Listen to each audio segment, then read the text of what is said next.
और अब बात मध्य प्रदेश की, जहां एक और किसान ने खुदकुशी कर ली। इस किसान ने कर्ज के बोझ की वजह से अपनी जान दे दी। किसान का नाम प्रधानमंत्री आवास योजना में आने के बाद किसान ने घर बनाने के लिए कर्जा लिया था। उसे उम्मीद थी कि योजना में मिलने वाला पैसा जल्द आ जाएगा, लेकिन उसका नाम वापस ले लिया गया और इसी वजह से उसने अपनी जान दे दी। घर बनाने के सपने ने ले ली जान। जिन आंखों ने घर का ख्वाब देखा वो हमेशा के लिए बंद हो गईं।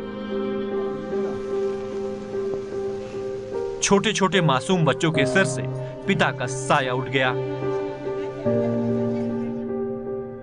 कर्ज का बोझ जिंदगी पर भारी पड़ गया।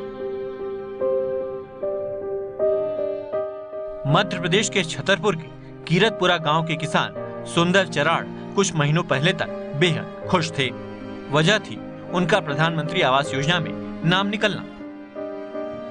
इस योजना के तहत उनका कच्चा मकान पक्का बनाया जाना था।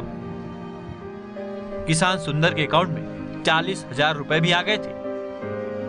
बाकी का पैसा बाद में आ जाएगा, ऐसा सोचकर सुंदर ने साहूकार से कर्जा ले लिया और मकान बनवाना शुरू कर दिया।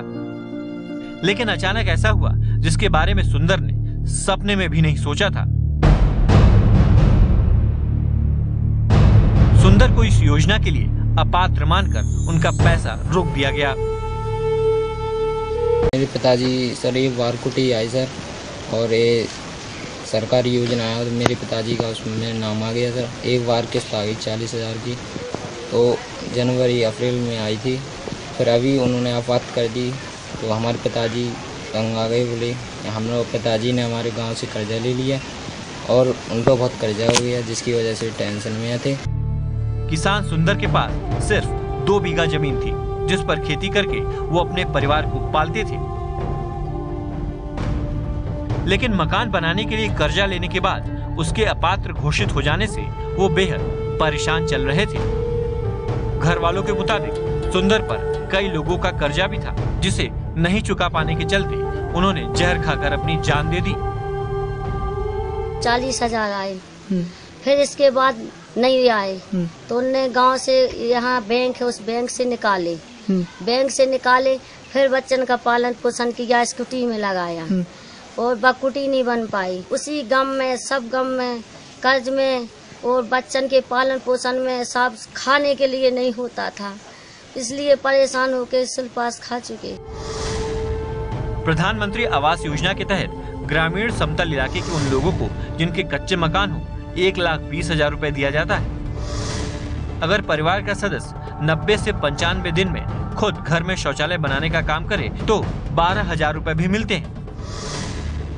इस योजना में किसे शामिल किया जाएगा, इसका फैसला ग्राम सभा या पंचायत करती है।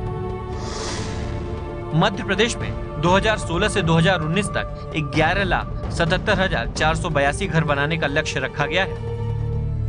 किसान सुंदर का नाम भी इस योजना में था, लेकिन अचानक उसे अपात्र किए जाने की वजह से उन पर कर्ज का भार बढ़ गया था और उसने मौत को गले लगा लिया। हालांकि प्रशासन के मुताबिक बिना किसी ठोस वजह के कभी भी योजना से किसी को बाहर नहीं किया जाता है। ग्रामीण विकास विभाग का मामला है।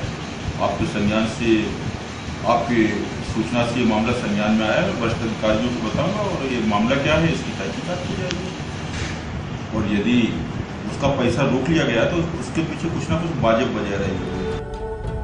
किसान सुंदर अपने पीछे पत्नी और 6 बच्चों को छोड़ गए हैं। उनके बड़े बेटे गोविंद ने इस बार 10वीं की परीक्षा 84% अंकों के साथ पास की है। अपने गांव में सुंदर के बेटे ने कीर्तिमान बनाया है, लेकिन पिता की मौत के बाद गोविंद पर नन्हे भाई बहनों की जिम्मेदारी आ गई है और गोविंद परिवार को संभालने के लिए पढ़ाई छोड़ने का फैसला कर चुका है। मध्य प्रदेश में किसान सुंदर से पहले कई किसान खुदकुशी कर चुके हैं। जून से अब तक 30 से ज्यादा किसान आत्महत्या कर चुके हैं। मध्य प्रदेश के किसानों पर 74,000 करोड़ रुपए का कर्ज है। मध्य प्रदेश में लगातार कर्ज के बोझ के तले किसानों की खुदकुशी के मामले सामने आ रहे हैं, लेकिन इसको लेकर अब तक कोई भी ठोस कदम नहीं उठाया गया है। मध्य प्रदेश में मृतक किसान सुंदर के बेटे गोविंद जैसे न जाने कितने ऐसे बच्चे होंगे जिन्होंने अपनी आंखों में लाखों हजारों सपने सजोए होंगे, लेकिन पिता की मौत के बाद जिम्मेदारियों के बोझ के तले उनके सपने भी कहीं दब गए हैं। जरूरत है अन्नदाताओं को आत्महत्या से बचाने की। ये है एबीपी न्यूज़, आपको रखे आगे।